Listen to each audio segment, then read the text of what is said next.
each different bubble of reality is true. A galactic historian is a person that looks at all the lines of dramatic karma. Nudge, nudge, it's the Holy Grail. Improvise. Mysterious. It's counter psychic intelligence. Why is DNA farming of this star cluster so important? Because we do manifest our reality. We do create our reality.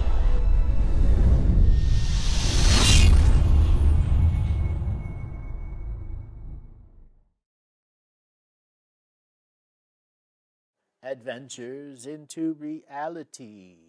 Welcome, welcome, welcome, everyone. So everyone sit back and relax. We're at the couch at the end of the universe. I want to thank for everyone that has come in. We have an interactive chat room. You can log in under a guest or you can put your name in there. Come on, everyone, come on in, sign into the chat room.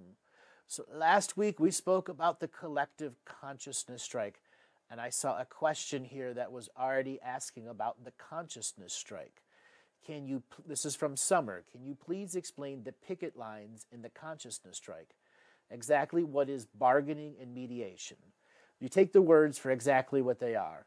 A strike has picket lines. That is where you have a group of people that is holding signs that are in front of a business and shutting it down. In our modern era, unions have been shut down by politicizing, and a strike no longer has the same concept. In the 20s, 30s, and 40s, as well as the 60s, 70s, and 80s, a strike had actually shut down an entire industry. You had the entire airline radar community in the late 80s that Reagan fired over one night because they literally were shutting down the whole country. Anyway, so that is what a strike is. When you're creating picket lines in the consciousness strike, that means everything you're on strike with is using your infinite ancestors to put a frequency inside their frequency and saying, we're on strike, we're not exchanging energy with you, these are our rules, you cannot use and abuse us. That is what the picket lines is. Now, in collective bargaining and mediation, this is a play on words of meditation, mediation. Now, mediation is when two sides are in opposition, they go into mediation, a way to find remedy and resolve.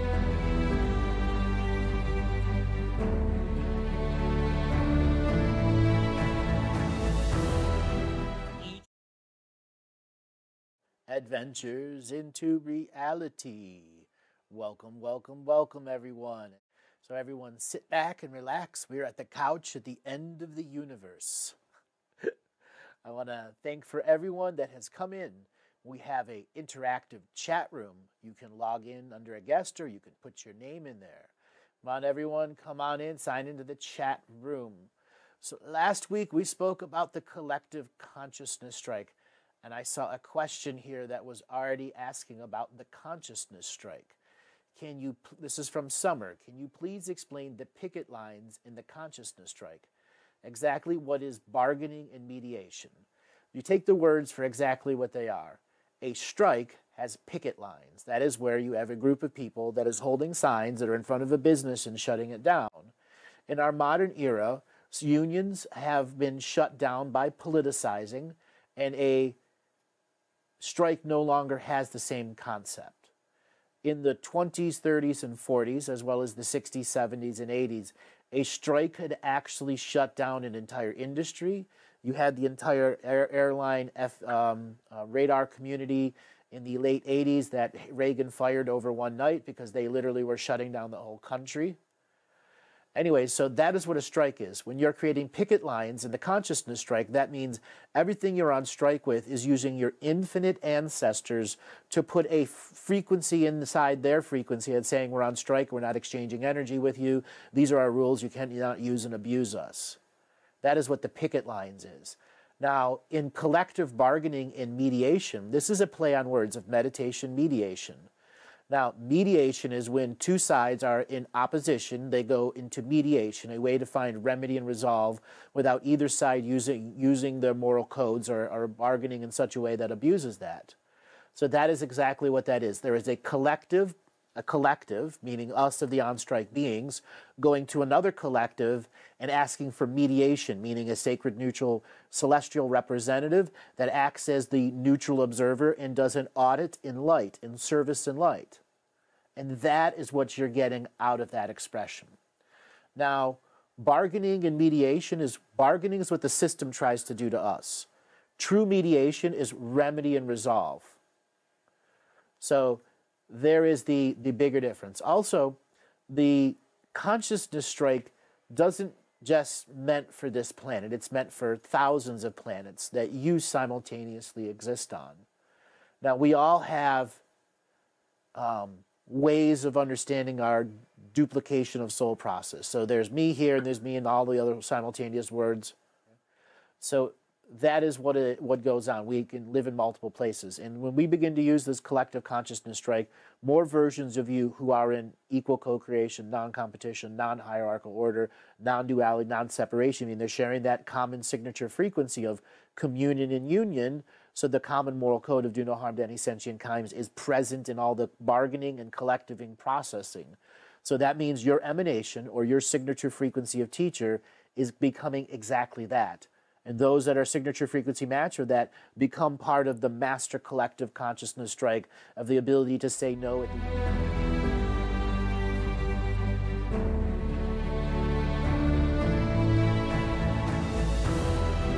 Each different bubble of reality is true.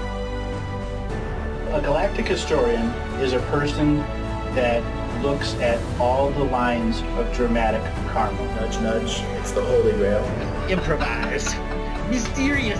It's counter psychic intelligence. Why is DNA farming of this star cluster so important? Because we do manifest our reality. We do create our reality.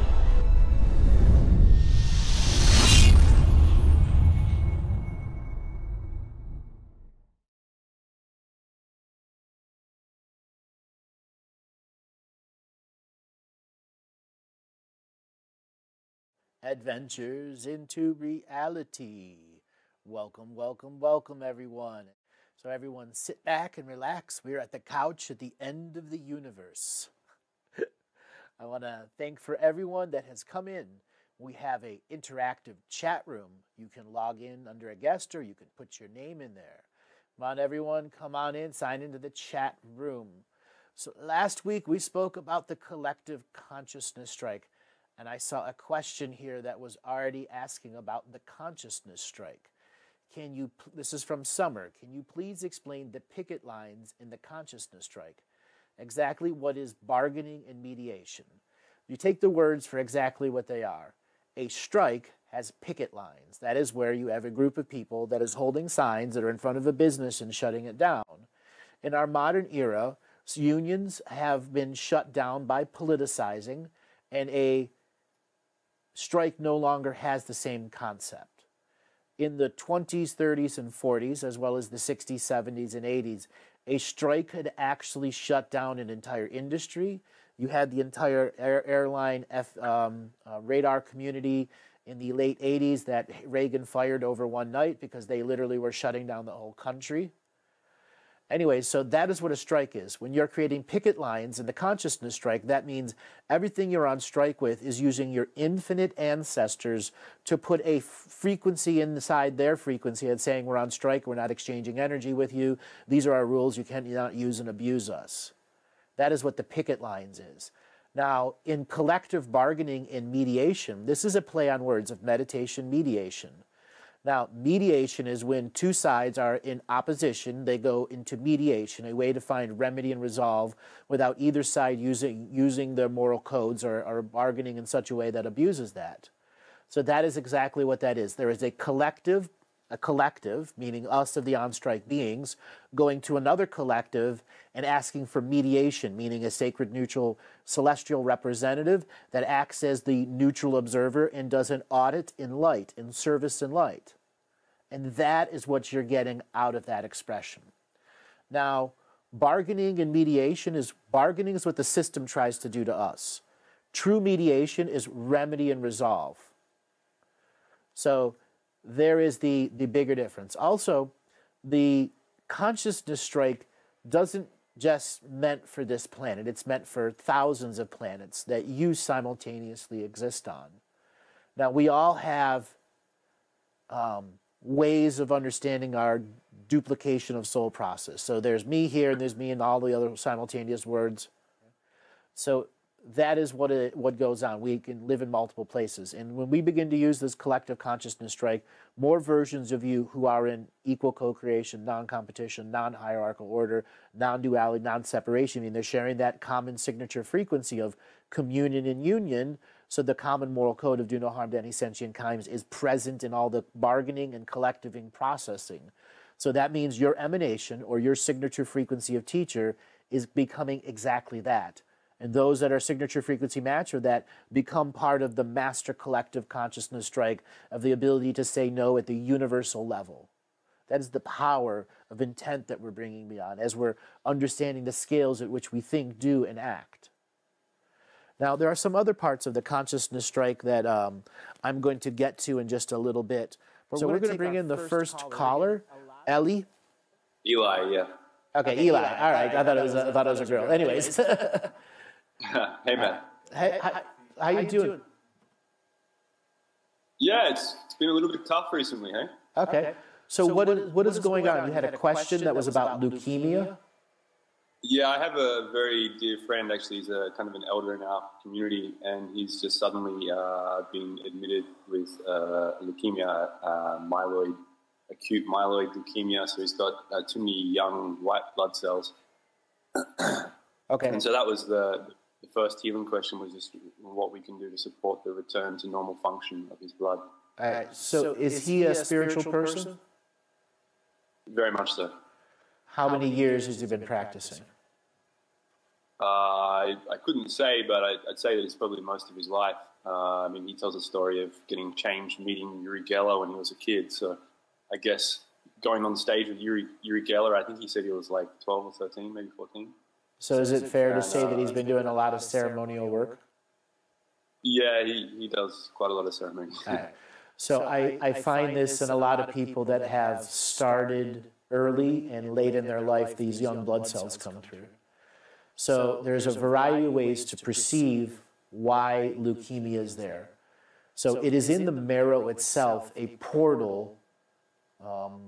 Many micro portals are opening through vagus nerve interaction, where at some point he went on a spiritual journey and a significant portion stayed somewhere else.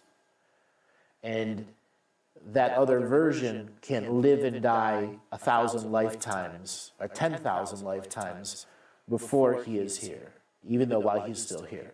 And that's what's going on with him. So it's a shutting down of the mass portals of all the life and deaths in other worlds that he's in, so that he is in this world and this world only. Sure, yeah, okay. So are you familiar with the advanced heart meditation? I'm not familiar with your advanced heart meditation, no, but I am familiar with, timeline and other incarnation kind of interlays. So this will be a little different. So when you sign up for just the website, the first email you get is the heart meditation, or you can you can get the videos and see me do it, and you get the PDF on it also. So what that does is it teaches you how to program the marrow of your blood, how to clean out the pericardium, how to open up the heart chakra. This is exactly what he needs: internal blood programming. And part of the heart meditation is where you're imprinting into the marrow that is produced over the next 56 days, an imprint of closing down the portals, specifically for his situation with leukemia. And then the next part is you're imprinting a mystical experience you can come back with full knowingness and understanding. It's important that he has that on his thing, because those other 1,000 lifetimes that he's lived somewhere else, he needs to have that as an experience.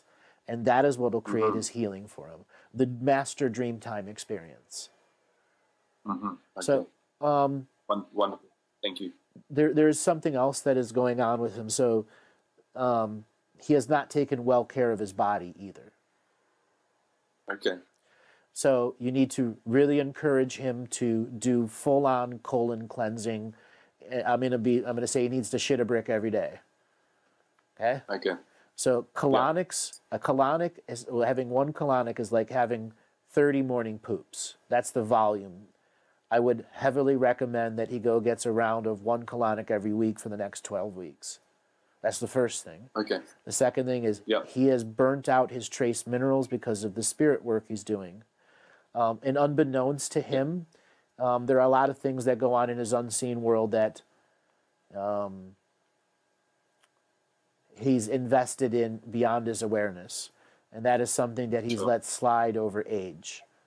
Sure. And he needs to reinvigorate that his spiritual entourage work within his borders, rules, policies, and procedures, and know that there were times when he was 30, 40, 50, 60, whatever, he was lazy. We all have those moments. He has to acknowledge that and begin to close down extracurricular activities from his entourage. Very important. Okay, this isn't negativity, it's too much out there. Too much of him is out there. So the next thing is doing a ritual ceremony of calling all of his soul shards home that are ready to come home.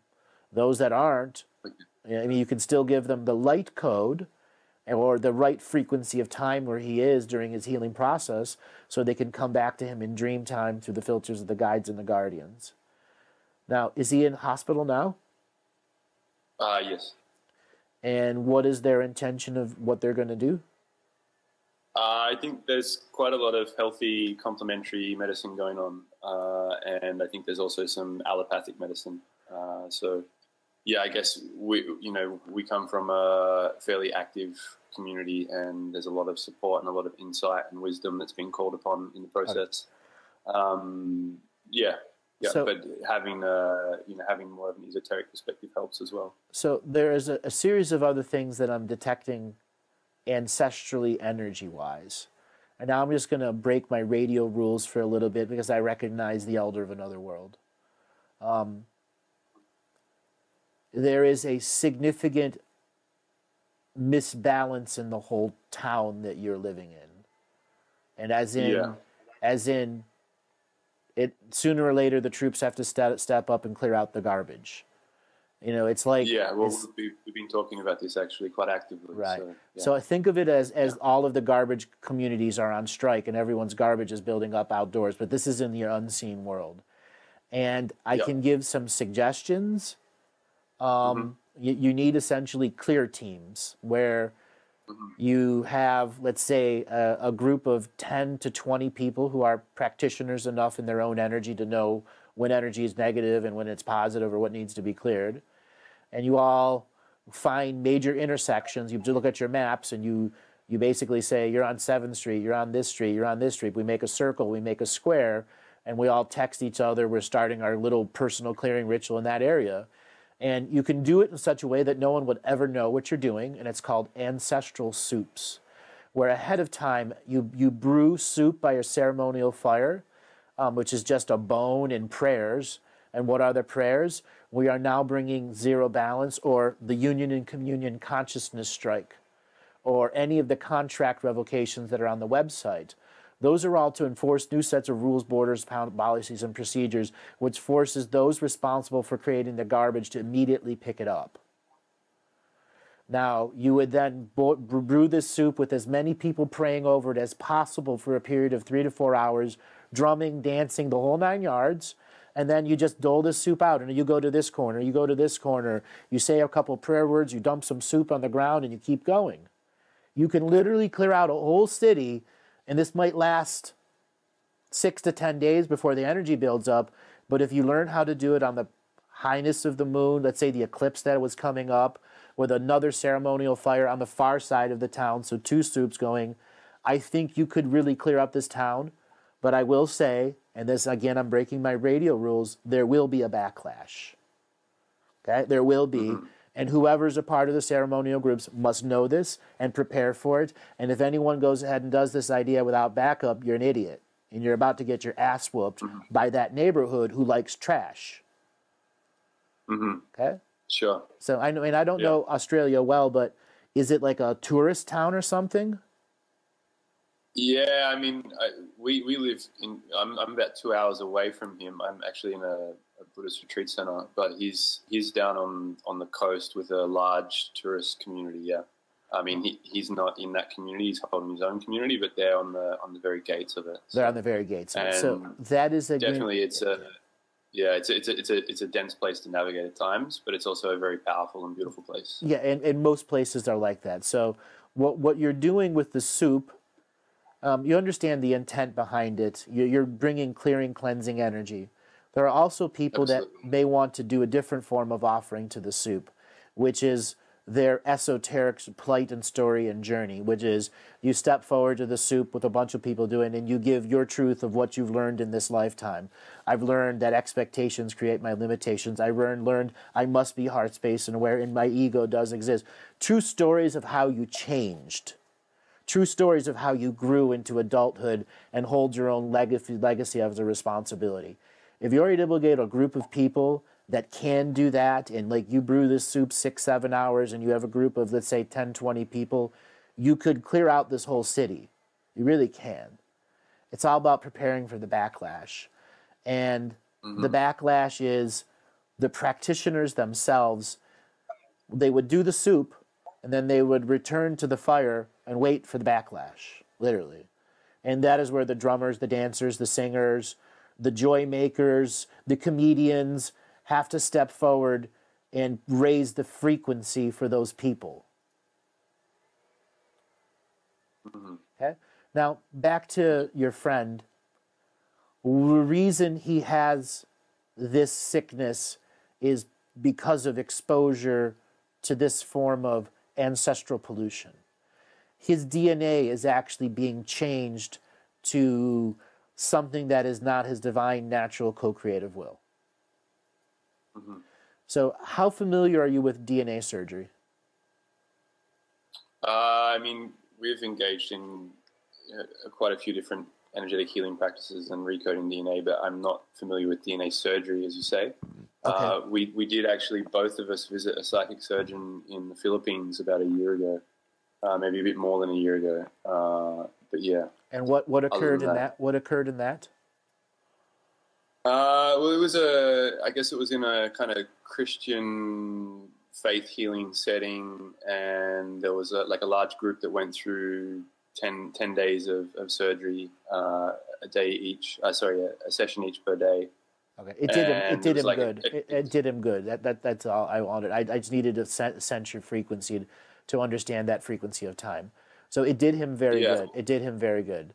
Now, I do believe he can fully... We were a bit uncertain. Yeah. In hindsight, we were a bit uncertain, but, at the same time, it was all done with the prayer of God is love. So. It did him good at that moment. It really did. It really did. It did him a lot of good. Now, I've talked about community involvement. Now, will community involvement make him better? Absolutely it will. Absolutely it will. It'll heal him faster than he could heal himself. Now... Wonderful, yeah. The next thing I want to say about him is, as a DNA surgeon understanding, there is a DNA that comes from our crown that is a purple color, okay, and then our root spirals the other way, which comes red. So sometimes it's red and blue, sometimes it's red and purple. So what you have to do is create a spiraling vortex in the tailbone that creates the first 2 strands of DNA, or Kundalini, and then there's another one that starts, it's another color coming out of the crown, and it intertwines where the solar plexus and the heart meets, and then like a barbershop thing, you then have a tube that's in the spinal column, that's in cranial pulse, and this is where DNA surgery from the metaphor is done. It has to be in the fullness of the body, not just in the auric field. Here is where you can return the residual image of the being to the fetus or the very first few heart cells that were created. And here is where you'll do DNA surgery that affects the photonic being of light and now that's going through the sickness. And so if you're imagining the 2 colors, the red and the blue, intertwining, right where the heart meets, where you begin to insert energy, will begin to determine how well the red and the blue twine together in that space between solar plexus and heart.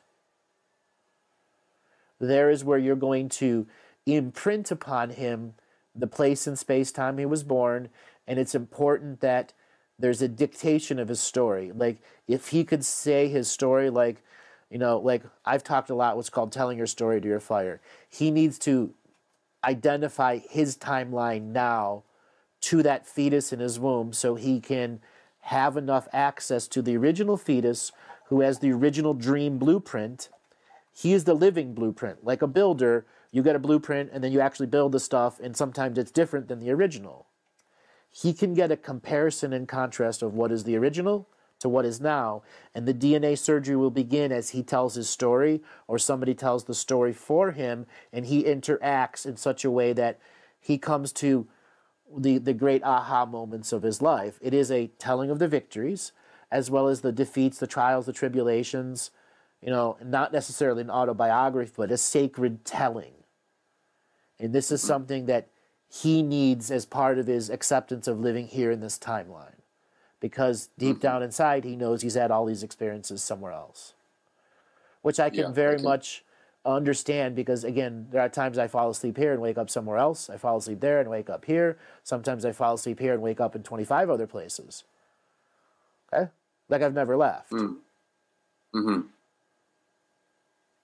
That could be tiring. No, it's a way of life. Honestly, it's been happening for me for so long that it's a way of life. And your friend, he doesn't necessarily have it the way that I do, but he would understand the metaphor. Yeah, okay. Thank you. I'll be able to get this to him. I'm very appreciative. No, okay. And did you have any other questions that you wanted to ask? There was one thing. I've actually had it's very interesting, that last segment we talked about in terms of revisiting the original blueprints, because I've been in quite a intense and challenging healing journey myself with a lifetime of digestive and immune illness. And it's kind of, I had, you know, post-viral Lyme-like illness, and then now I have inflammatory bowel disease. And I guess, you know, I've tried lots of different things. I've tried everything there is to try, and I've had some success and then some not success. But I just thought I would check in with you to see if you have any insight into, you know, the function of the inflammation and bleeding of the bowels, and the ability to, I guess, reset the immune system to before it was disrupted, which for me may have been in utero. Actually, it's not. So describe the symptoms to me as it came on to you and you realized something was wrong with you. Well, I guess, you know, I was born and I had colic for 3 months for 3 years when I was born. So I had bloated, gassy stomach and crying a lot as a baby. And my mum was a tobacco picker, so she was exposed to. Yeah, you've already answered my question. It's all ancestral. It's all ancestral, which makes sense why the ancestral soup breaking of the radio rules came to you, because you need that as your own healing, honestly. Yeah, sure. So, I did get a sense of that. Thank you. Yeah, you need to do that solely for yourself, where you get as worked up as you're going to go have, you know, sex for a week straight, but it's solely for the soup for yourself that you're going to ingest, alchemize, and change yourself from within, because you do know the power of intent, adult intent, and faith. Yeah. For sure. Yeah. And if you empower, if that food is full of joy, you will alchemize joy, and you will begin to change your gut. Now, I will recommend that it's important that the trace minerals, that you have the trace minerals. So some reason your body's just going, I don't need them. I don't need them. I don't need them. And that's a program. And so you have to make that your discipline to make sure you're having trace minerals added to your water. Are you? I have some. Are you testing your pH of your urine? I haven't been, no, but I can do a pH test kit. I guess I've been a little bit overwhelmed with everything, but I can definitely get back to being more disciplined. Doing a pH test. So how is eating solid food for you now? Right now it's good because I just made a huge change in my diet. Actually, I went from vegetarian, vegan, and just recently shifted to pressure cooked basic meats and vegetables, and it's a lot better. A smart man. Yeah. So pressure cooking is a good way to go if you've been on veganism for a long time and need to go to the other side. Can you handle red curry or red curry paste? I haven't tried in a long time, but I'd be willing to give anything a shot, really. So like a Thai red curry soup, red curry and coconut milk. Delicious. So it's a really simple recipe. You just need red curry paste and coconut milk, and that's a broth. Chicken, whatever you want to do, steam it in dump it in there however Yep. you want. And Yep. then you're going to make sure you need your protein. You know, you're going to want to start packing up Yeah. protein bars or protein shakes. Yeah, I got an elemental shake. I got an elemental shake connection that's specifically for inflammatory bowel disease. So Yeah. I'll be using the that. next thing to know is you're producing way too much mucus in your intestinal tract. Yeah. So this represents a damage in your dream world, a massive, massive attack. I would say maybe even before you were born, probably right when you were about to stamp your blood signature that I'm coming in as this DNA frequency, and something was terribly trying to stop you doing that.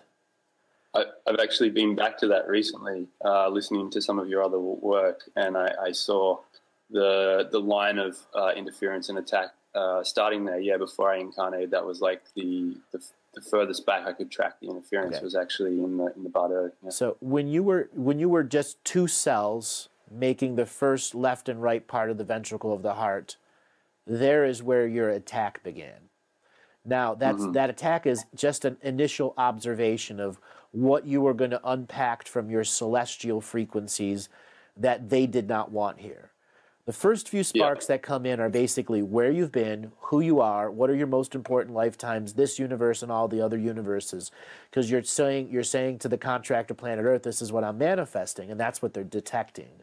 And that is what you have to, let's say, obfuscate as you, the adult now, who is that heart, who is dreaming this dream right now.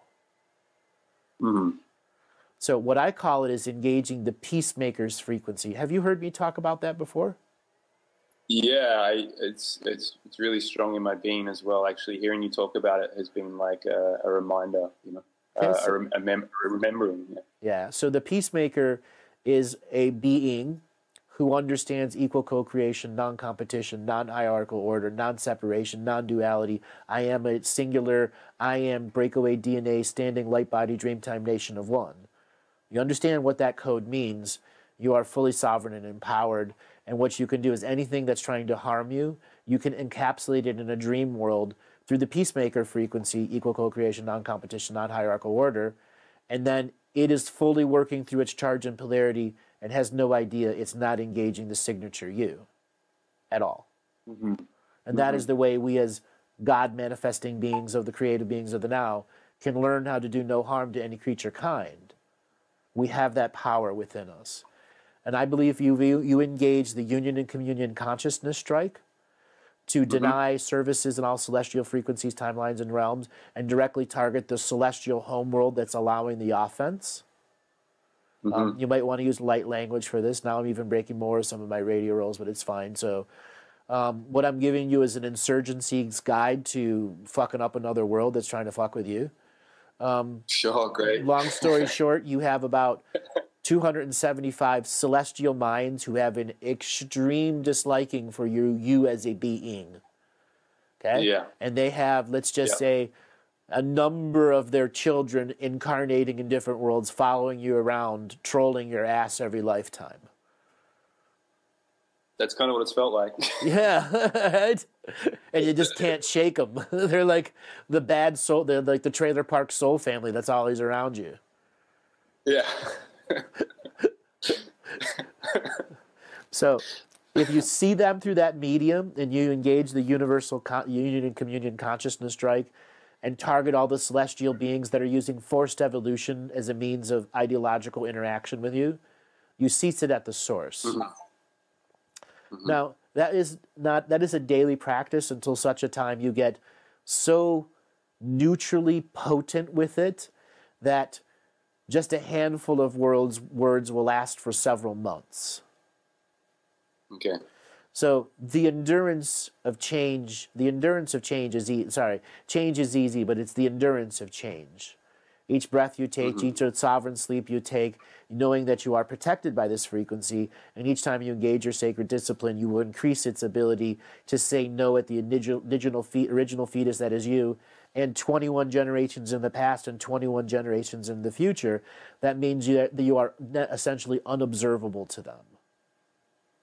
Wonderful. Right. Yes, please. Yeah. Thank you. I will do that. So I would do that in ceremony, and this does reflect your friend's thing. It is knowing who you are this lifetime, so nobody else can pretend to be you in a dream. And, oh, was that my dreaming me? Oh, fuck, I don't know. That's how they're getting you. And it's through the vagus nerve. So it is the vagus nerve that allows your sympathetic and parasympathetic access to precognitive abilities. And the vagus nerve is the biggest chief violator of that, and that's how issues from past lives bleed through to this lifetime. And literally you get an imprint from another lifetime directed to your vagus nerve, which is a bioelectric frequency that isn't you, it's someone else. And that's why a lot of people go through these weird changes. It's a re-imprinting of another I am signature light frequency on us. Yeah, I feel like in the last 3 or 4 years, I've been at least 15 or 20 different versions of myself. And each time I've had to navigate my way back to here. And the union and communion consciousness strike gives access to every one of your versions of self to get into that unity, even if they're in total polarity to you. So if you analyze it, like literally allow yourself to analyze it, it'll be a big difference. Okay. So any other questions? Thank you so much. That's it. I'm really grateful for your time and your work. Thank you. You're welcome. And keep me apprised. Send a message to the website if you're able to put a big ceremony together. I'll give you guys some special prayers for the soup if you get a big group together.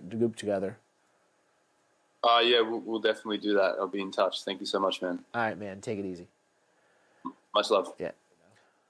All right. So we're gonna take the second caller. Sophie, are you there from Brisbane? Are you there from Brisbane? I am here, Andrew. Can you Hi, hear me? how you doing today? How you doing today? Really, really well. Nashoya mana ya na toya mana no koya. Hokkaido wata chekawa mahada yakut chamaha ki yachana hota ka chiwamata tawakacha takata. Hoya na ya, hoya ya, hoya manana kaya noi, mano taya. Mahati kau kachanata uki yanata chimina. Sophie, could you turn off your speakers? Yep. Can you hear me now? Yeah, much better. We don't have an echo now. We still got. You got to turn your speakers all the way down. On your computer, not your phone. Like the volume? Yeah, your speakers. You need to kill. Yeah, okay, so mute it. Yeah. Okay, I'll mute it. But, all right. Okay, can you hear me? Yeah, we can hear you now. Now it's gone. There we go. I can't hear him though. Okay, thank you so much. My first question was just in regards to feeling an attack of anxiety energy the last 2 weeks on Wednesdays before I'm actually teaching in some seminars. So me and my sister have been clearing that, but I wanted to stop those negative beings from projecting this energy at me because I know it's not me and I know it's not my energy. All right, so it's apparently today is a breaking of radio rules. Has there been any sexual projections at you recently that you need to shrug off? Not that I'm aware of. I need you to really, really, really, really, really, really, really think. There's a predatory spirit in your frequency. The only one that I can think of perhaps is I worked for one of the big companies, one of the big accounting firms over the November to December of 2016 to 2017. And there was a gentleman there who was projecting a lot of sexual energy at me to the point where I was, feeling attracted to him, but I knew that I wasn't. Right, it was just like that energy. That is going on again. And that person is trying to encapsulate you in a negative sexual fantasy dream world. Okay. He actually has fallen in love with you in a dream world, and it's totally venomous and poisonous. Yeah. Give me a second to process. Okay. All right. So, what type of event are you doing? I'm tutoring in psychology. So whenever I tutor in front of a class of about 30 people, I start to feel this anxiety. Clinical psychology or spiritual psychology? It's social psychology at university. All right, now this begins to make sense. What I'm looking at you is a web around you. You actually have several negative male and female frequencies that have entangled you into a false love dream world. Okay.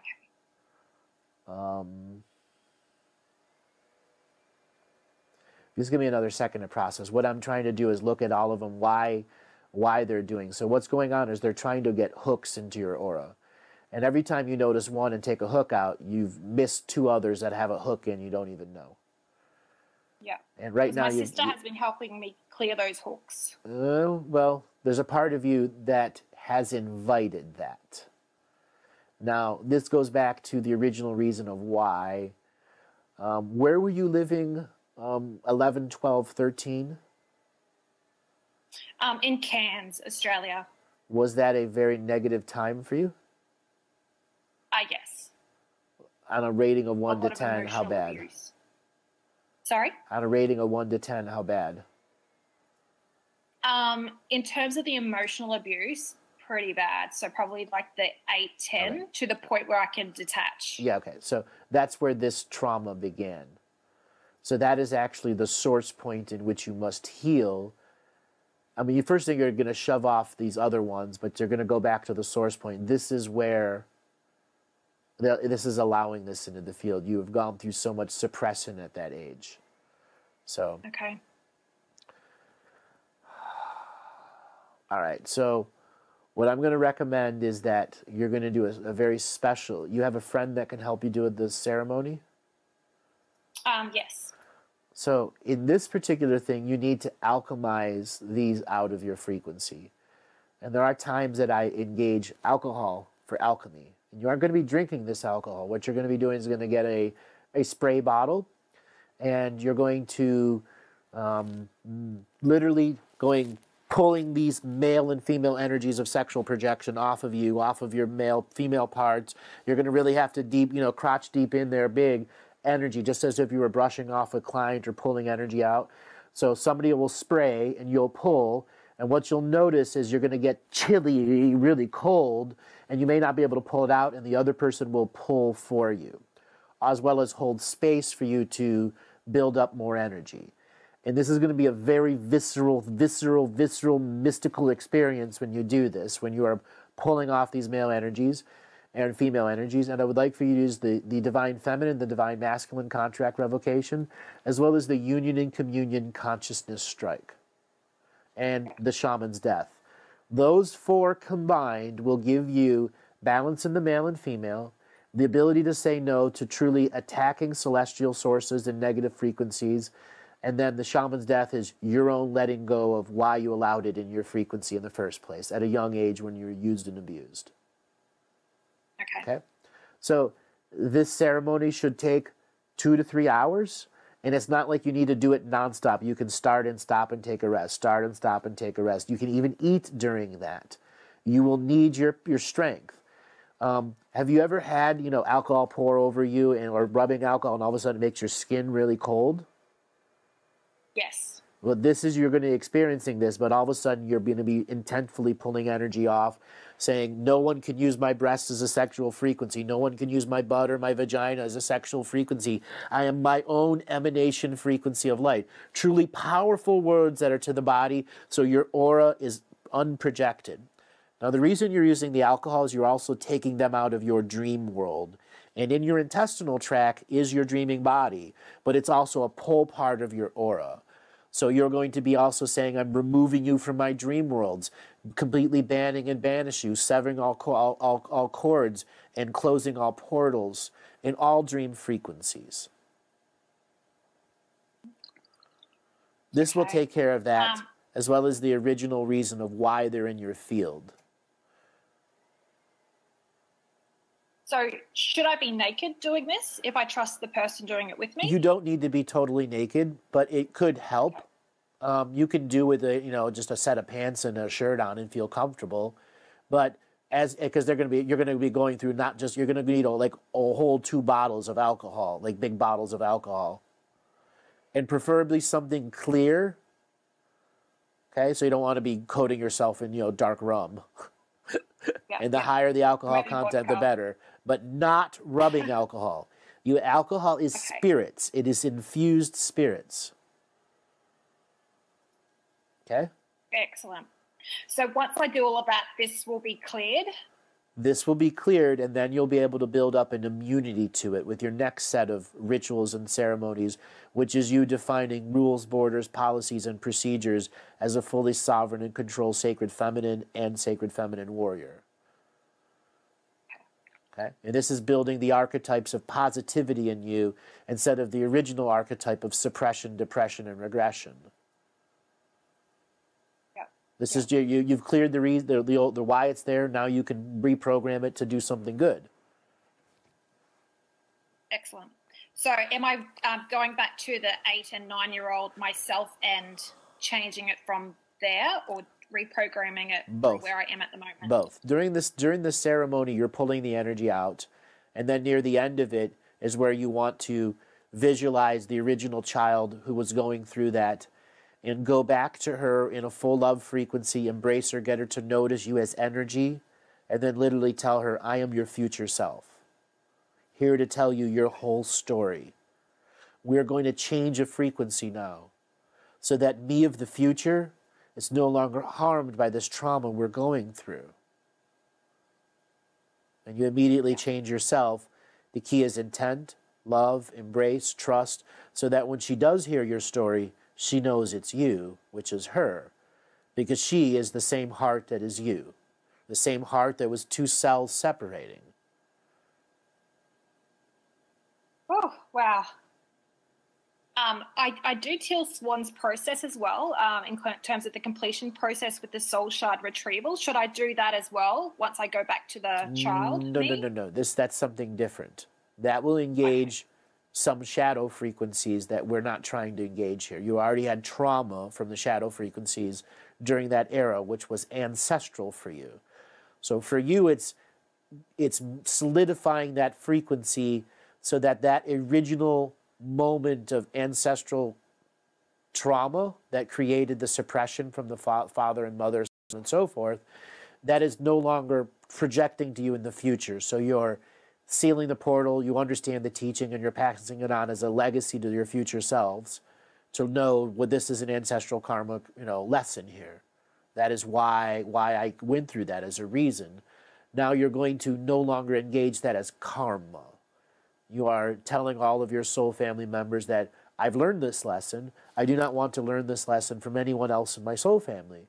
Anyone that's not in my soul family and forcefully entangling into my field, I will use the union and communion consciousness strike to deny you frequencies of energy exchange in all dimensions, time streams, galaxies, and universes, because you are forced evolution, not my natural organic evolution. Yeah. And when I'm pulling the energy off me, will I be able to feel that when it dissipates? Oh, yes, you will. Oh, you will. Especially if you get emotional and you're really talking about your true trials and your true tribulations, the abuse that you went through when you were young, all of the different things, your first sexual experience, your second, your third, your fourth. This is where you have to get into the truth of your femininehood and remove all of the projections, male, female, dog, cat, anything that's a consciousness projecting onto you as a woman. You are getting back to the original divine, sacred, incarnated, divine feminine source. That is the purpose of this pulling ritual. Yeah. Okay? Wow. Yeah. Cool. And the persons who's helping me with it, will they be projected at by this energy, so they need some level of protection?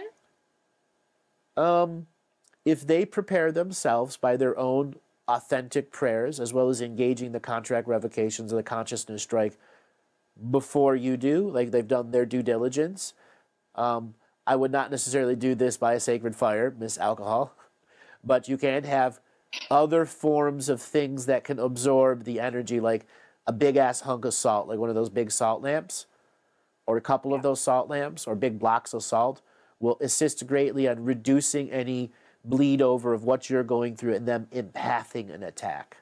Most of the time in this ancestral stuff, the co-pilot or co-person empaths the attack, unless there's some true relation in you where it could jump through DNA. Okay.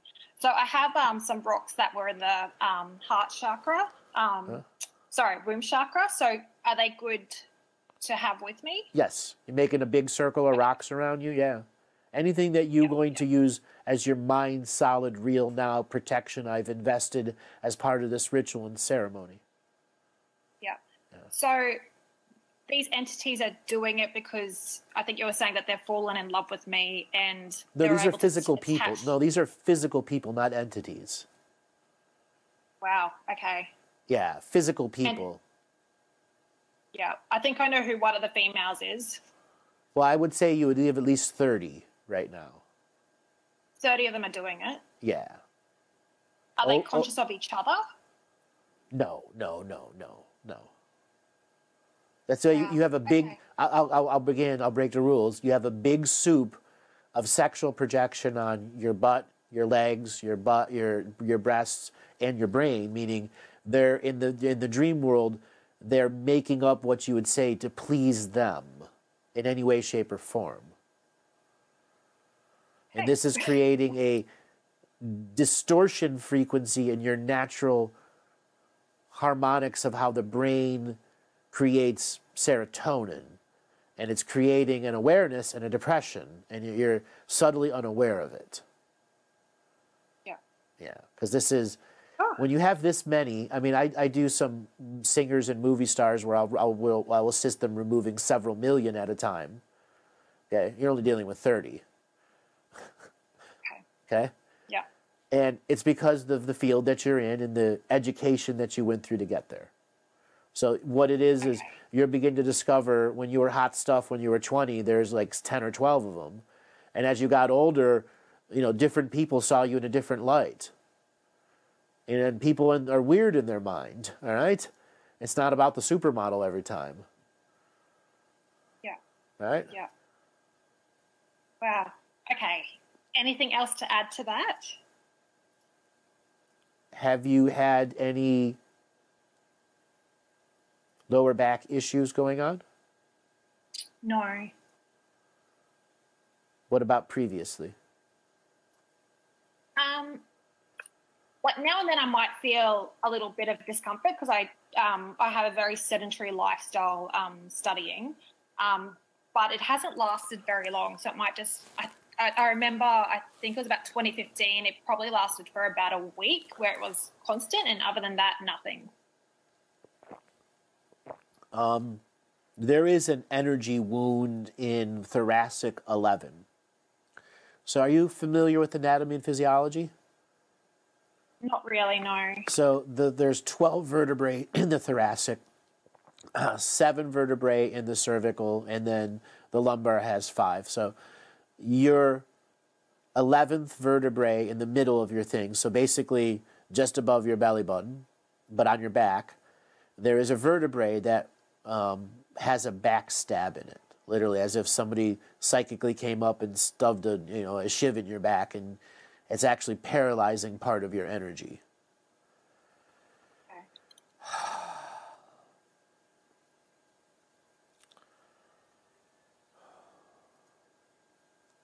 So, when you were 25, were you in school full time?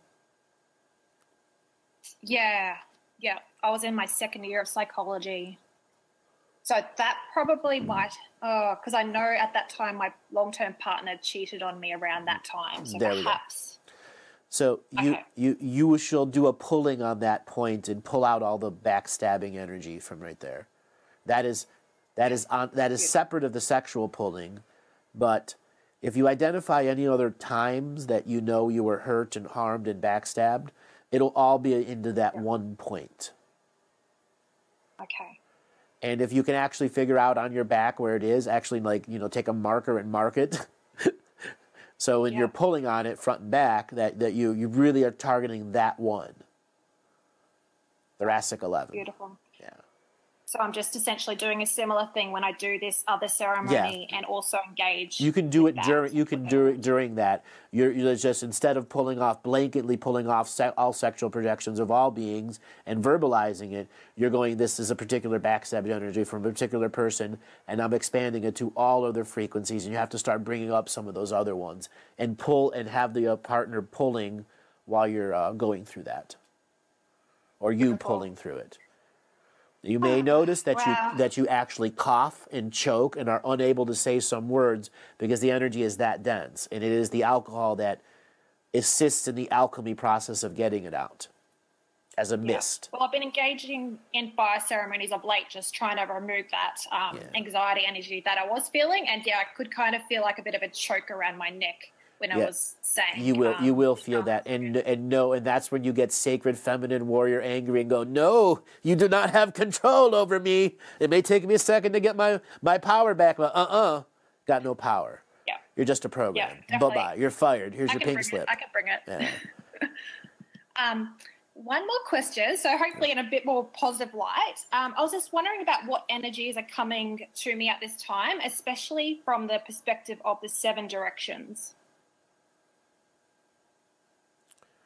Awareness. So the north direction is saying there's ancestral energies to pay attention to, meaning the ancestors are trying to help you balance your environment. The south is your innocent and inner child. It's saying if you are truly aware of how to have joy during ceremonies and rituals, no matter how dense the material is, that you can laugh through it, joy through it, because you have your partner and companion there, or just doing it yourself, you will overconquer anything. Your east direction is the actual gateway to spontaneity and self-illumination, if you should choose to engage that as a being who's dropped all expectations. The west is your dreaming self, which you have been a form of disconnected from because your dream space, or where you are sleeping, I would say is too busy of energy. So that if you have lots of artwork, if you have tchotchkes in there, you need to get the majority of them out. Not that you need to live in a bare room, but it's your energy in your room is too busy and your consciousness isn't really getting into deep delta. I would actually say you probably have a form of sleep apnea, meaning your jaw is slightly distended when you're sleeping and it's slightly grinding each night. Do you ever wake up with really dry mouth? Not that I'm aware. Okay. If you notice yourself waking up with dry mouth, then you know that it's starting to get, pretty serious. But you're not going into full delta sleep. I would say this has probably been going on for, 10 years. Okay.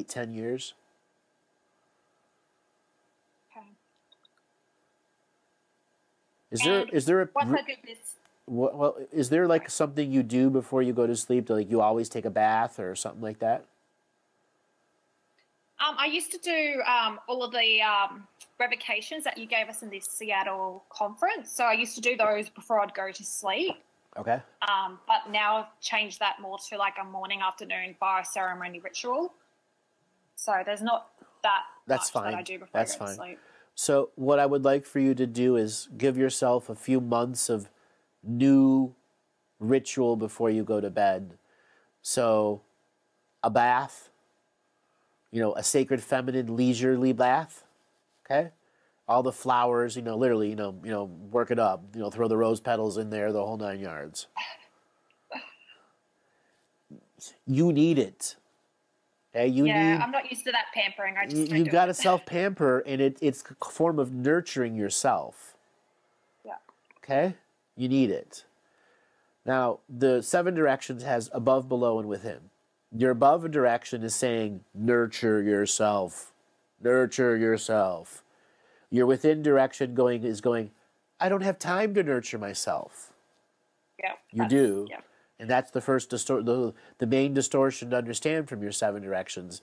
Now, the above, below, within. So we said the within, now the below. What do you think the below is trying to tell you?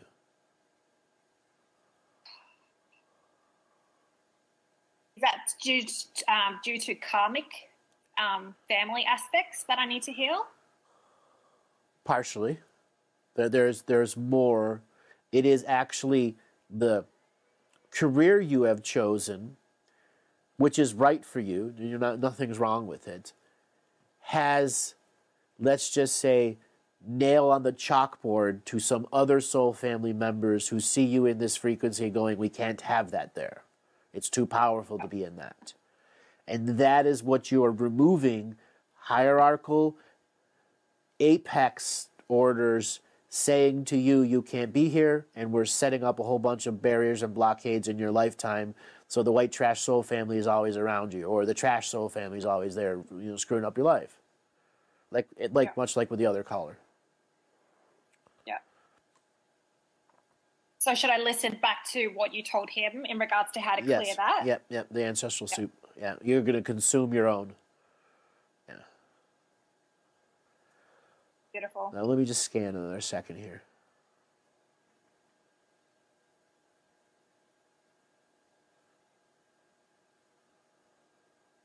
Hold on. I got some here. So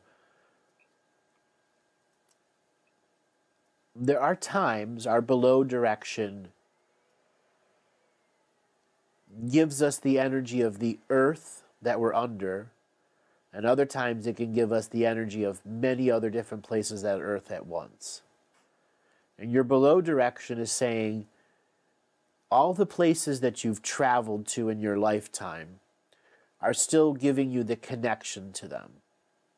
So what are you saying the top 3 most beautiful places that you've been to that aren't in your local city, worldwide? Mount Kilimanjaro in Africa. Okay. When I actually went to the Grove of the Patriarchs, I had a date with a tree. Yep. And I needed to download or upload information from that sacred place that I had visited. Okay. Tasmania in Australia. Okay. That was just absolutely beautiful. Okay. So at any moment, Italy has my heart. At any moment, you can go back into the fullness of those memories and connect to the signature frequency of the Grove of the Patriarchs, Mount Kilimanjaro, Tasmania, and make them a part of your ceremonial awareness. Meaning you're creating a time in which you are trying to bring all 3 of those energies into your awareness as nurturing in the ceremony. Okay? If you begin to make this some form of a regular practice, it is going to feed the multidimensional you on a positive type of steroids. Is this energy I should bring into that ceremony? No, you should try bringing it into your brain first, and then into your heart, and then into your womb. You know, it might be a little difficult in the beginning because Kilimanjaro has all the memory. You know, again, it's the sense of all. They all share a commonality, a connection of commonality, and your focus is to maintain that 3 concepts as the energy that is nurturing and feeding you through the positive of your memories and dreams of that places. Beautiful. So are you going to be able to come to the next event? I so want to, but I don't think I'll be there this year. But if you're having one next year, I will be there. I'm sure we'll probably be having 2 next year. I'm not sure. Yeah, I loved it so much last year, as did my sister. We had a phenomenal time with all your devices communicating with us, and, you know, telepathy with the crystal skulls, and the Grove of the Patriarchs was just, the energy there was just out of this world. Yeah. So we traveled there with a group of other women and gentlemen, and they were just amazing souls to connect with. Very special cool. time. Well, darling, I got to let you go and move on to the next caller, but it was great talking to you. You too, Andrew. Take care. And I love you so much and all of your work. And thank love you. you too. All right. Okay. Bye-bye. All right. So we take the next caller. Next caller will be Claire. Claire, are you there? Hello? Hello, Claire. How you doing? Where are you calling from? Tacoma. Tacoma. Welcome. How are you? Yeah. What questions? Thank you. What kind of questions you want to ask? Well, I've been having some pain in my back too that's really been coming up a lot lately. Uh-huh. And I don't know if it's just lifestyle, kind of like what the other caller was saying as far as sedentary, or if there's more to it. It seems to be like really intense lately. Well, this is the Lion's Gate building up in you. Have you been able to do any physical exercise lately?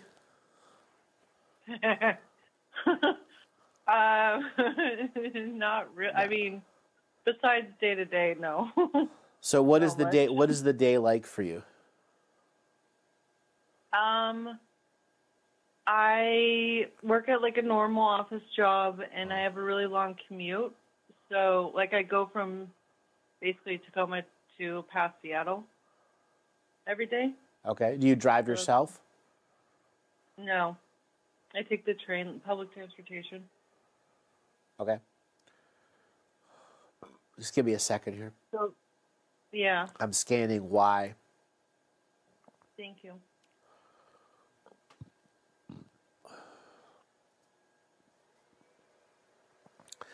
Do you have any kind of obsession with shoes?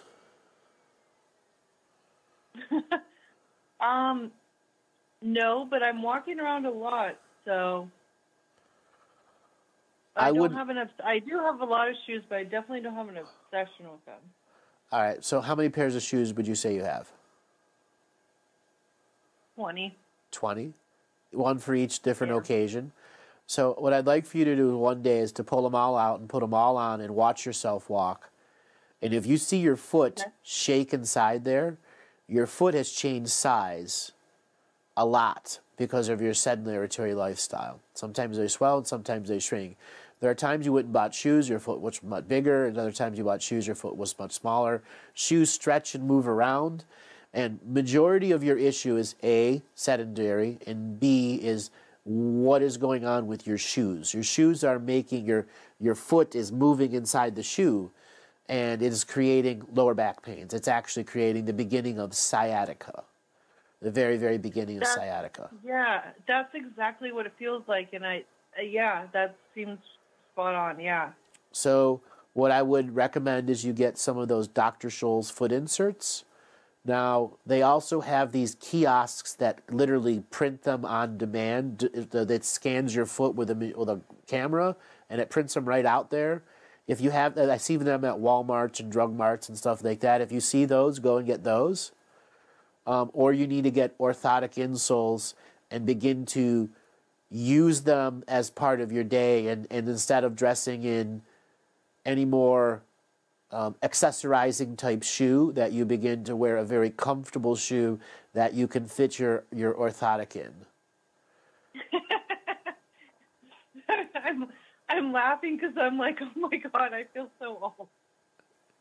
Well, your other choice is to learn how to deeply do your own foot massage several times. You know, you're going to have to really, really, really do it, or go and get somebody with fingers and hands of steel and grind through the concrete that's your feet. Okay, I'll do the orthotics. So it's look like an old lady, or get someone to jackhammer your feet every day until then you break it up. Bring on the cane. You're not that close. You're not that. You don't need a cane. No, I just meant like a representation. Yeah.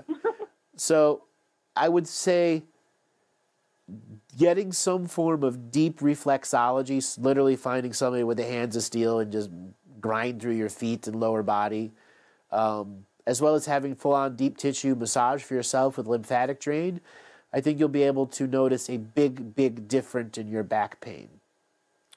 Now, we got some other stuff going on with the back. Give me a second to tune this thing. So T34, which is 3345, which is right roughly just above where the heart connects to the spinal column, you are having fascia or strings that are controlling your deltoid shoulder muscles on are pulled very, very tight. And this is how you hold your body mechanics while you're at work. So Like that is hunched limiting over? your governor vessel and your conception vessel, both the front and behind your sternum and in your back. So having someone that can come in and do shiatsu point release will probably bring, miracles of, thank God it's clear energy.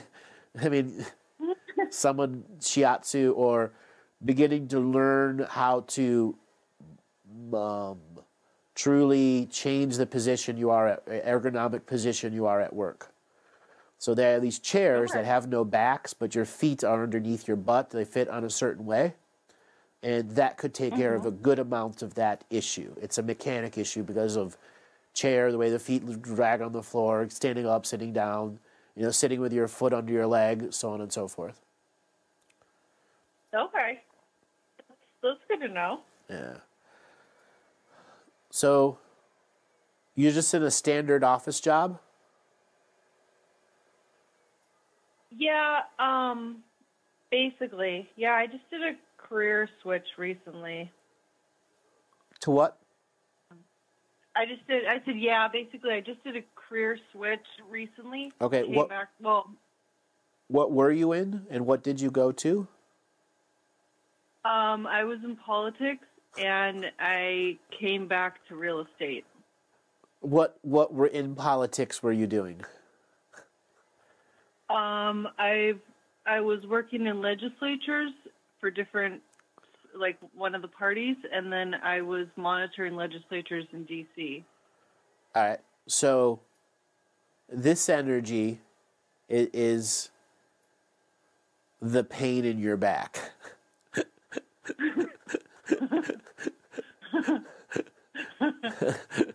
Literally, the pain in your back.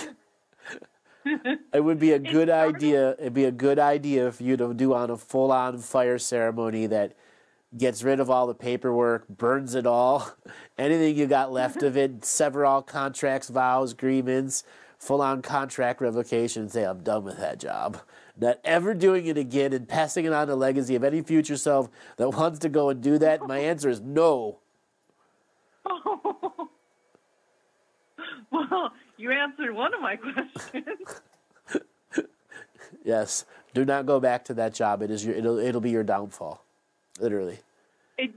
That's when, right after that, when I came back here, that's when the back started. Yep. But that's part of what I was going to ask tonight, because, like, I really don't like my current job. The real estate. Yes. Well, So this is the worst time. This is the absolute worst time to be in real estate, first thing first.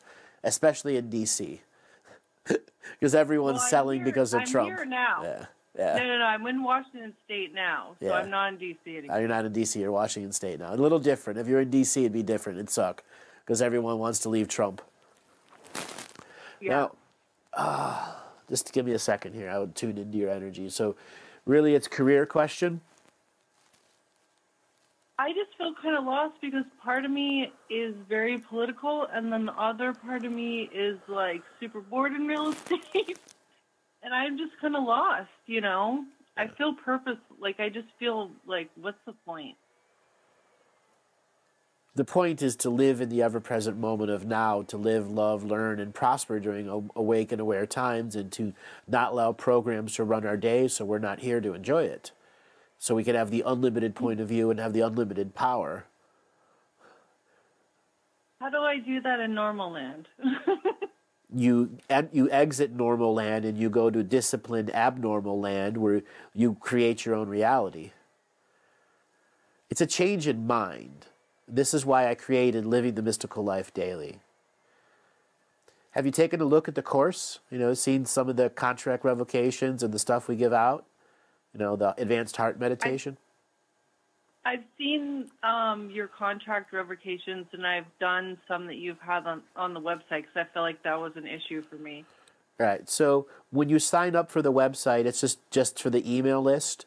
You'll get 3 videos. One that's going to give you the advanced heart meditation, another one that's going to give you the shaman's death, and another one that's going to give you the sanctuary for all souls. What I'd like for you to do is just begin to practice those. They're free. We just want an email. We'll email you more free stuff. And if you want to truly engage that process, those 3 basic meditations and the teachings that come with them are about entering your own sacred path, honoring your journey, nurturing yourself at the heart level, having mystical experiences so you can invest more time, effort, and energy within yourself, so you can learn from your old selves and old habit patterns and create new habit patterns, new rules, borders, policies, and procedures so you don't find yourself unable to change. Well, and feel stuck. Like, I just feel like, it's almost like I've kind of wussed out and been like, I'm taking the stable path, but the stable path seems to drain the shit out of me. Right. And is boring. Yeah. Well, this is where you have to decide what I want in my life. If you want to have the mystical spiritual experiences, you can't do it via instant gratification. I can't tell you how many people call me for private sessions. I go, I want you to teach me this, this, and this. I'm like, that's an instant gratification question. You must be responsible enough to know you do it in your awareness first. Okay? Everybody goes, I want out-of-body experience. And you know, I silence it under my breath. Well, if you were ready for an out-of-body experience, you've already had them. Every day. And if you're not ready, here's a set of rules for you to think about that stops your energy from being bled off to other things, or here's a set of techniques to practice so you can begin to coax the body into the experience. Most people that want to have an out-of-body experience, this is stereotyping, it is their internal colon that's stopping them from having that. They need to get colon cleansed, and then they'll get most of their dream world back. Your dreaming body's in your intestinal tract. Now, in your situation, this staticness of your life and the repetition has created this, I can only work within the yard frequency. You have a very limited territory that you allow yourself on because your work requires 80% of your daily energy. Yeah, you mean like I'm going to that frequency 80% of the time? Right. So when you leave work and when you're on the way to work, it's still your time, and you got to learn to claim that time so that when you, let's say you actually walk through the front doors, you haven't wasted an hour preparing yourself in your mind for work that Jane at the water counter is going to tell me this, I'm going to hear about this person's, bullshit or whatever, as well as the office dramas. Don't mentally prepare for any of that. You literally make it my time. That is where on your train you can use the contract revocations, you're recording them in your own voice or using the ones that are provided for you to listen to.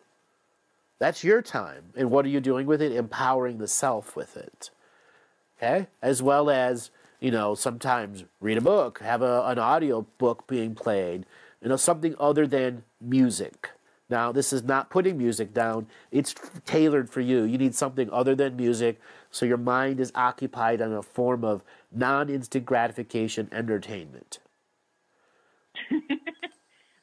You said instant gratification like 10 times. Yep. The key is non-instant gratification entertainment. So many people just miss that. Everyone thinks entertainment's instant gratification. No, entertainment is something we create in ourselves and allow. Yeah. So, yeah. Spirit for you. You got to begin to engage it. Wait, say that again? I couldn't understand. You got to be able to engage spirit, your own spirit. Yeah, I feel like part of me, it's like it starts to happen and like I'll get these downloads and stuff, but then I get scared or I start nitpicking the shit out of it, Well, that's your own thing. You really got to stop nitpicking yourself. That's a program within you that's doing it. And that's where something like the shaman's death will give you moments of awareness where you find yourself nitpicking and you can go, no, I'm not nitpicking on myself anymore. I won't beat myself up for no reason. I won't torture myself. Yeah, that's a good point. Okay.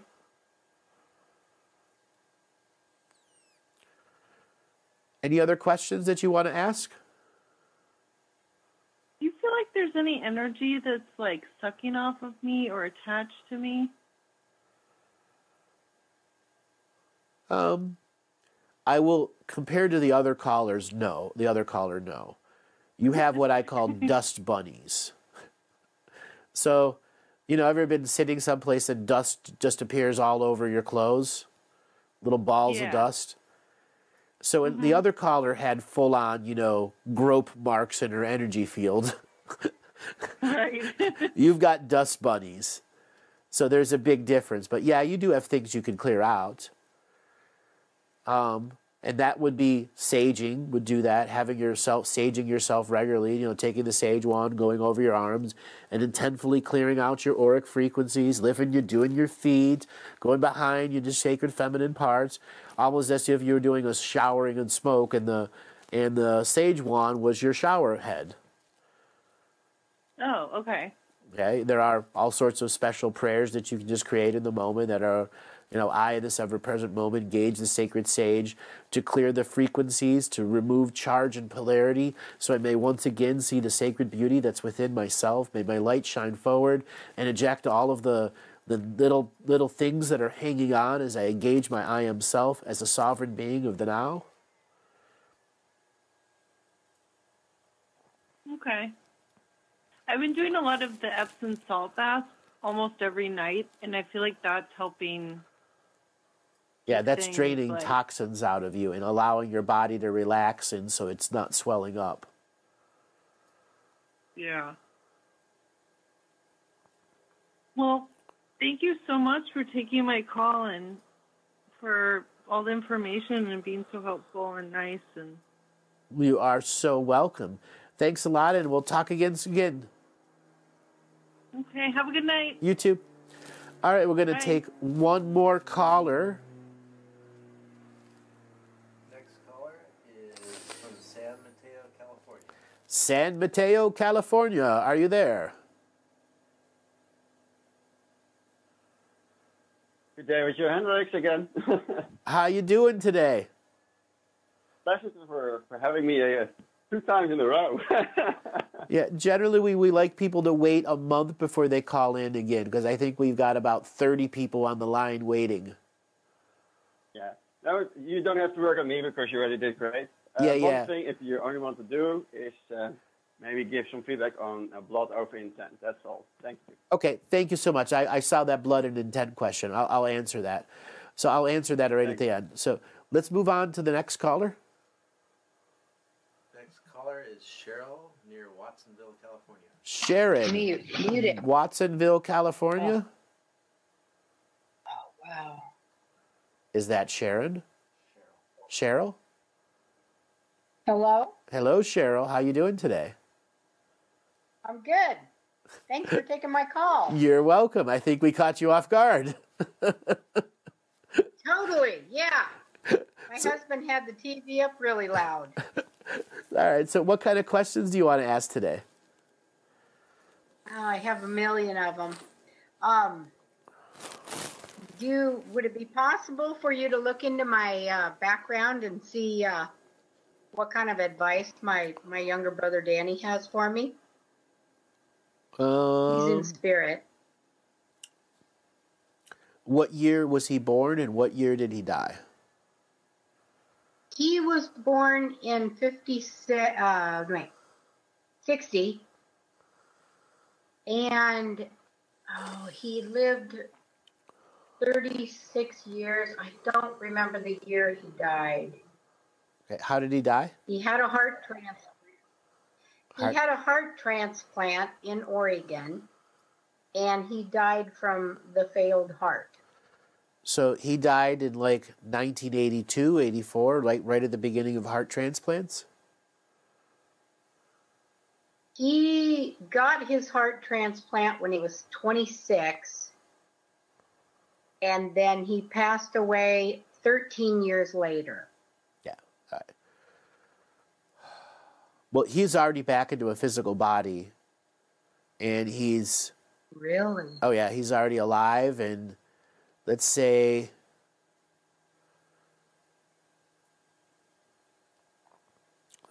he's about 19 right now. 18. So he did wait a while before he went back in. And he still has aspects that look over you. He fully accepted his death and multidimensionality. The heart surgeon in him had a spiritual contract to prove that it could be done, even though he died years after the surgery. So it was very much a spiritually contract-driven life. And he does want you to know that it was absolutely its own divine perfection having that heart transplant and living on with that heart of a new being in his soul. Wow. Yeah. Divine transformation. Do you know where he lived? Yeah, it was amazing. Do you know where he lives now? He is in Bali, the country of Bali. Wow. Yeah. Oh, that's awesome. And he is that's cool. in training to do martial arts. Like he's been, like his father was very big into a martial arts called Bakwa. That's awesome. Yeah. Cool. Okay, cool. I have another question about my family. They seem to not be very cooperative where I'm concerned. I'm just wondering, do I have some pretty serious karma with them all? My older siblings don't absolutely, seem to, absolutely you do. If it's reached this point, which I can say, yes, there's a significant ancestral karma situation there.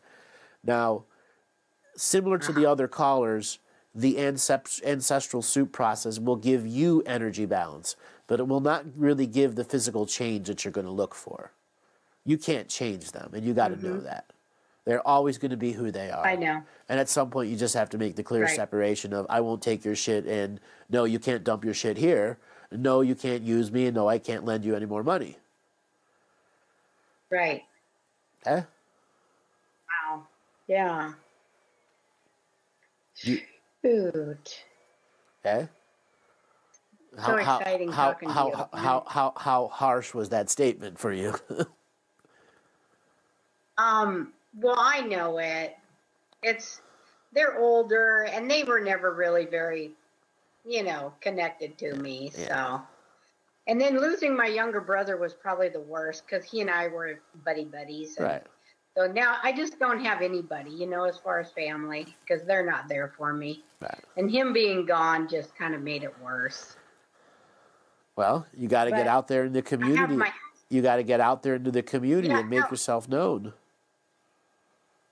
Yeah. Is there anything you can tell me about my marriage?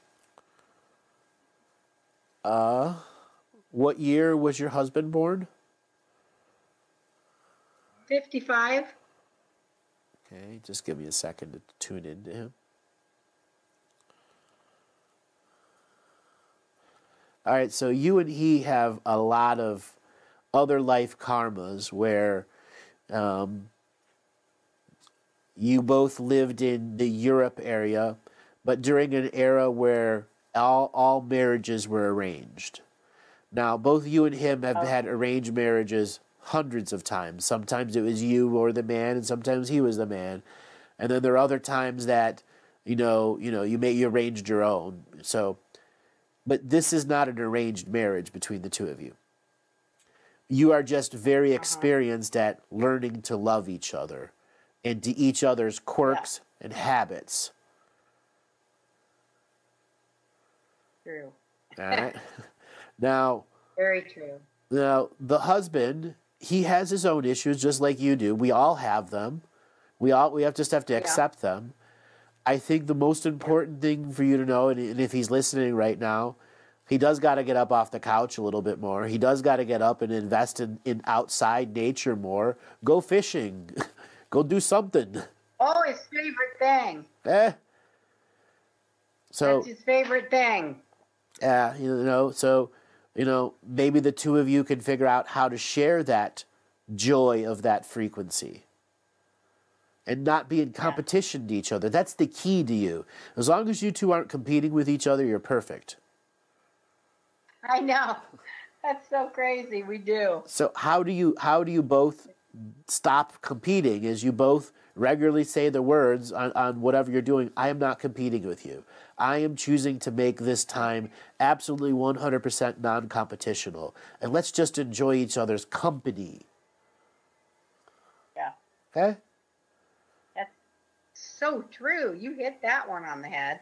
We do. Yeah. Crazy. So the next thing here with the husband, so I am seeing quite a bit going on with his lower intestinal tract. So don't Does he need a full-on colon cleanse? Absolutely, but he's the one that's going to determine if he's going to do that. I would say, at least 4 to 6 colonics would start at cleaning out majority of the sludge, and then, he could do diet change for a few months and then clean the rest out. And diet change does not mean veganism. It means you are making sure you're getting your 40 grams of protein every day, your 100 ounces of water every day, and that you're balancing your diet with all the different other food groups. It's no longer steak and potatoes as the main expression. Okay, cool. Okay. So that's you can still have red meat and that other stuff. You just have to balance all the meals out. And then make sure that he's getting, because there are times that he's not absorbing his protein, which is upsetting his body. There's also some candida going on. Which happens when you get older. Sometimes that just happens. Any kinds of sweets, sends it off. Okay. Right on. What kind of health advice do you got for me? Just give a second here.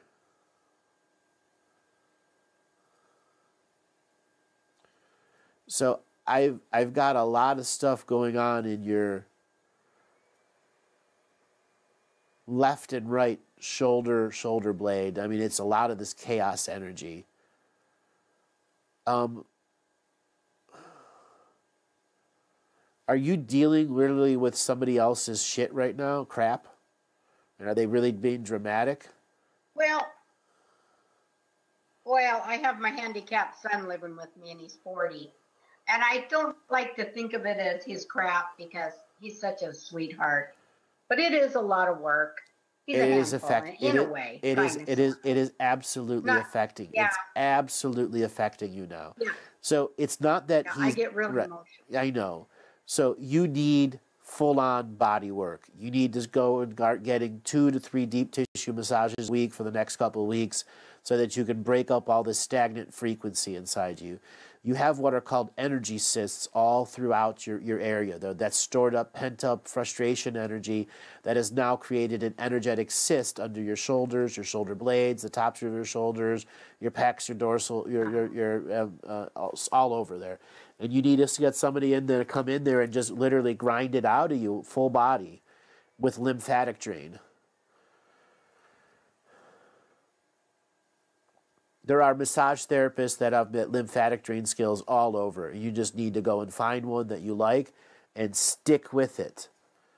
You're talking at least 3 sessions to get the majority of it out of you. Because most massage therapists, they go to a certain level and then the muscles just tell them anymore, you're just going to turn it into ground beef.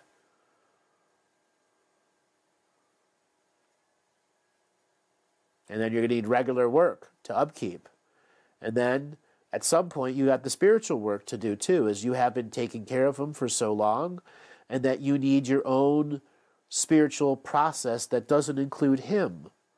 Solely your journey.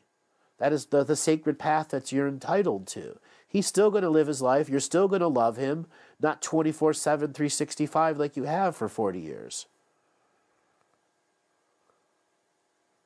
He'll be fine doing something while you go off and do something.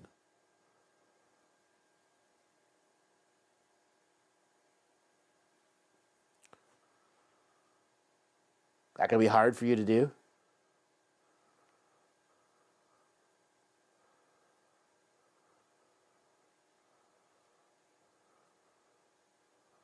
Are you there, caller? Oh, it looks like we lost her. Alrighty. That is going to be the last call we are going to do.